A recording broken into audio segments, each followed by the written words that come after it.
Tekintsünk rá arra, hogy hogyan tudjuk a fluor igényünket kielégíteni úgy, hogy véletlenül sem esünk át a ló túloldalára, nem kerülünk ilyen toxikus hatások alá. Tulajdonképpen egy egészséges táplálkozással és folyadékbevitellel a fluorid igényünket maximálisan ki tudjuk elégíteni. Ugyanis Magyarországon az ivóvizek, a csapvíz is tartalmaz bizonyos mennyiségi fluort. Mennyiségileg ez 0,5 mg per liter. Ez azt jelenti, hogy egy egészséges, kiegyensúlyozott táplálék és folyadékbevitellel hozzáférünk a szükséges fluorhoz. Nézzük meg, hogy hol található még több fluorid. Vannak ásványvizek, amelyek nagyobb fluorid tartalmúak, illetve mindazok a növények, amelyek fokozott folyadékigényűek, azok szintén tartalmaznak fluoridot. De a növényeket fogyasztó állatok is, illetve az állatok a természetes ivóvizekből is fluorhoz jutnak, tehát ezáltal az állati termékek, a tej, tejtermékek, sajtok, túró, különösen a kecsketej nagyon-nagyon sok fluort tartalmaz. Tehát összességében elmondhatjuk, hogy egy egészséges, kiegyensúlyozott táplálkozással nem kerülünk olyan állapotba, hogy bármilyen szinten szükségünk lenne a fluorpótlásra.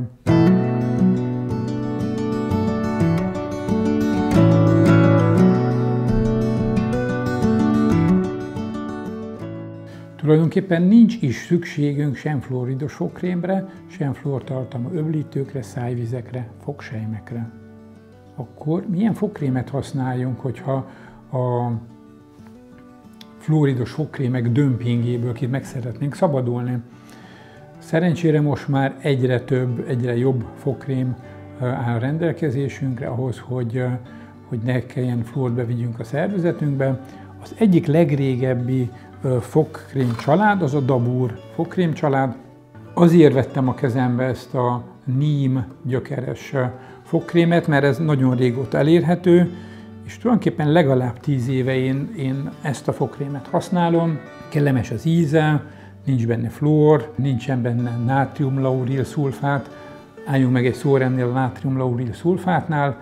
Ez egy általános habzást segítő anyag, tulajdonképpen benne van a legtöbb nem csak fogkrémben, hanem tusfürdőben, szappanban, mosogatószerekben, mindenhol habra van szükség, ott benne van a nátriumlauril szulfát. Ugyanakkor ez egy idegen kémiai anyag, ami például a szájüregben nyálkahártya irritációt tud okozni, adott esetben afták, fekélyek kialakulásához vezethet. Ha ránézünk a Daburnak a teljes fogkrém családjának a palettájára, rendkívül izgalmas fogkrémeket találunk. Például vannak fogfehérítő, természetes fogfehérítő hatású fogkrémek, amiben aktív szén van, feketebors és bazsalikom. Már hogy fölsorolom, már az is izgalmat okoz az embernek, hogy micsoda keverék ez milyen hatásos anyag. Aztán ott van a gyömbéres fogkrém, aminek vérbőséget okozó hatása van, tehát hogyha valakinek íngyulladása van, vagy bármiféle szájüregi problémája, ne adj Isten, fázik a szája, mert most már ilyen páciensekkel is találkozunk, akkor azoknak jó szívvel tudom ajánlani a gyömbéres fogkrémet. A Dabur fogkrém családról általánosan elmondható, hogy az ízvilágukat a komponensek adják, a bennük található gyógynövények, fűszernövények, illetve különböző keverékek. Úgyhogy abszolút jó szívvel tudom ajánlani, érdemes kipróbálni. Tulajdonképpen azt tudom mondani, hogy ha valaki egy kis ínyentségre vágyik a fogmosás során, akkor bátran próbálja ki a Dabur fogkrémeket.